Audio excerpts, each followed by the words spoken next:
ఈరోజు నాకు నా కెరియర్లో ఒక ప్రత్యేకమైన రోజు గురించి చెప్తాను నేను. ఎందుకంటే ఎవరి సినిమాలు అయితే నేను నా కాలేజీ రోజుల్లో కానీ నేను సినిమాలు తీద్దాం అనుకునే రోజుల్లో కానీ చూస్తూ పెరిగాను. సినిమాల పట్ల ఇష్టం పెంచుకోవడానికి కారకులైన ముఖ్యంలో ఒకరు ఈవీవి గారు. ఆయన సొంత బ్యానర్లో మొట్టమొదటిసారిగా నేను ఇలా సినిమా నాకు ఇలాంటి అవకాశం వస్తుంది నేను ఊహించలేదు. ఇది ప్రొడక్షన్ నెంబర్ 9 ఈవీవి సినిమా బ్యానర్లో. అండ్ నాకు తెలిసి అంటే నాకు చెప్పారు ఈవీవి గారే ఇప్పటివరకు మిగతా 8 సినిమాలు తీశారని. మొట్టమొదటిసారిగా ఆ బ్యానర్లో ఆయన కాకుండా నాకు ఈ అవకాశం వచ్చింది.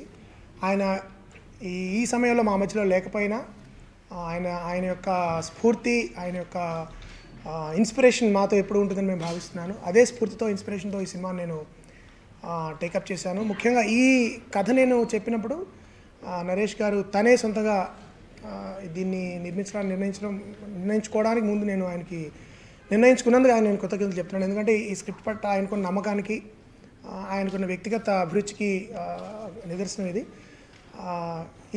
ఈ సినిమాలో సాధారణంగా నరేష్ గారు అంటే ఎంత పెద్ద ఇమేజ్ ఉందో నేను ప్రత్యేకంగా చెప్పక్కర్లేదు. అయితే ఏంటంటే ఆ ఇమేజ్కి ఎటువంటి ఆటంకం కానీ లేకపోతే ఇది కలగకుండా ఆయన్ని చాలా విభిన్నంగా ఇప్పటివరకు ఆయన్ని చూడని విధంగా ప్రేక్షకులు చూపించాలని ప్రయత్నం ఈ సినిమాలో నేను చేయబోతున్నాను, చూస్తాం. So it is not a spoof and it is not remake or any tribute to that బందిపోటు. ఇట్స్ కంప్లీట్లీ న్యూ, వేరే రకమైన, కేవలం టైటిల్ మాత్రం సిమిలర్గా ఉంటుంది.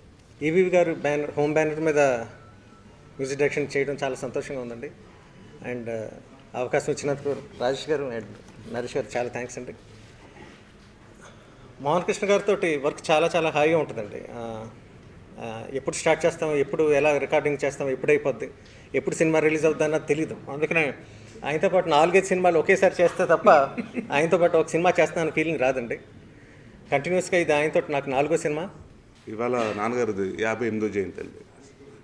గత 3 సంవత్సరాల నుంచి అనుకుంటున్నాం నాన్నగారు ఇదైన కాడి నుంచి సినిమా స్టార్ట్ చేయాలి, ఈవీవి బ్యానర్ మళ్ళీ లాంచ్ చేయాలి అంటే. నాతోటే కదండి, ఈవీవి బ్యానర్ ఎందుకు లాంచ్ చేస్తామంటే ఈ సినిమాతో లాంచ్ అవుతుంది అండ్ రెగ్యులర్గా ఈ సంస్థ 3 సినిమాలు 4 సినిమాలు చేస్తుంటుంది. నేనే కాకుండా బయట ఇతర హీరోలతో కూడా చేస్తాం.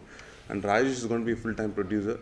అండ్ చాలామందికి పెద్ద డౌట్ వచ్చింది, ఏంటి రాజేష్ పెద్ద ప్రొడ్యూసర్ అయిపోతాడు ఇంకా యాక్టింగ్ కుదిరేస్తాడని. లేదండి, acting is always is love. ఎందుకంటే ఒక యాక్టర్గా నాకు తెలుసు అయితే ఒకసారి మేకప్ వేసుకుంటే ఇది ఎలా ఉంటుందో. సో డెఫినెట్గా Rajesh is going to be seen in కొత్త అవతారంలో చూడబోతున్నారు. అంటే తను ఇంకా నెగిటివ్ రోల్స్ చేస్తున్నాడండి.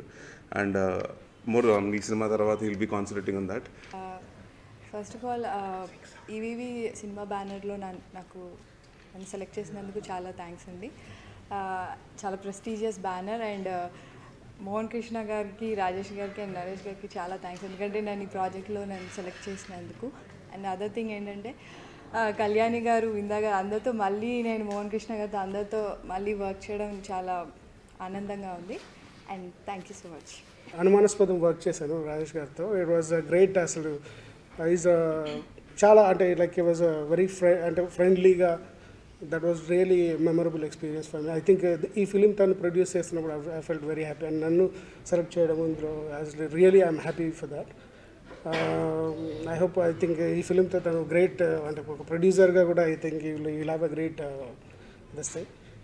అండ్ ఎస్పెషల్లీ అంటే గ్రహణము, అష్టాచెమ్మ, అంతకుముందు ఆ తర్వాత డిఫరెంట్ అంటే 3 డిఫరెంట్ జానర్స్ మోహన్తో వర్క్ చేశాను. And 3 successful films. I think we are going to hit the screen with this film also. I'm happy to అంటే లైక్ మోహన్తో వర్క్ చేయడం అన్నది it is like spoon feeding లాంటిది. లైక్ ఇట్స్ బనానా ఓపెన్ చేస్తే తినేంత స్మూత్గా స్క్రిప్ట్లో కానీ అన్ని రకాల డిపార్ట్మెంట్లో కానీ ఎవరికి టెన్షన్ లేకుండా హ్యాపీగా జరుగుతుంది. ఈ సినిమా స్టార్ట్ చేసే ముందు ఒకటే అనుకున్నానండి, ఇప్పుడు సినిమా ఈవీ బ్యాండ్లో సినిమా స్టార్ట్ చేయకపోయినా పర్లేదు, ఒకవేళ చేస్తే కనుక ఒక మంచి సినిమా డెఫినెట్గా అది నాన్నగారి పేరు కాపాడేలాగా ఉండాలి, ఆయన పేరు పైకి లేపగా కిందగా ఇలా ఉండకూడదని ఒకరు అనుకుని చాలా టైం తీసుకుని ఈ సినిమా స్టార్ట్ చేసామండి. లక్కీగా మోహన్ గారు మంచి సబ్జెక్ట్ మాకు ఇచ్చారు. సో ఫస్ట్ నరేష్ విన్నాడు, విన్న తర్వాత చాలా బాగుంది, ఇలాంటి సినిమా మన బ్యాండ్లో వస్తే కనుక బ్యానర్కి బాగుంటుంది, నాన్నగారికి మన పెద్ద మంచి పేరు ఇచ్చేట్టు ఉంటుంది, సో ఇలాంటి కథ రావాలి అని అన్నాడు. అలాగే నేను మోహన్ గారి కథ విన్న తర్వాత ఇమీడియట్గా వితిన్ 1 hour అంతా ఓకే చేసుకుని ఎప్పుడు చేసుకున్నాను అన్నీ అయిపోయిందండి. అలాగా అనుకోకుండా అన్నీ బాగా కుదిరినాయి సినిమాకి. అన్నీ బాగుంటుంది, మంచి సినిమా తీస్తాం అనుకున్నాం అండి. అలాగే ఇయర్లీ అట్లీస్ట్ 2 ఫిల్మ్స్ అన్న ప్లాన్ చేస్తున్నాం. ఫస్ట్ 2 ఫిల్మ్స్ నరేష్తో అనుకుంటున్నాం, ప్లాన్ చేస్తున్నాం.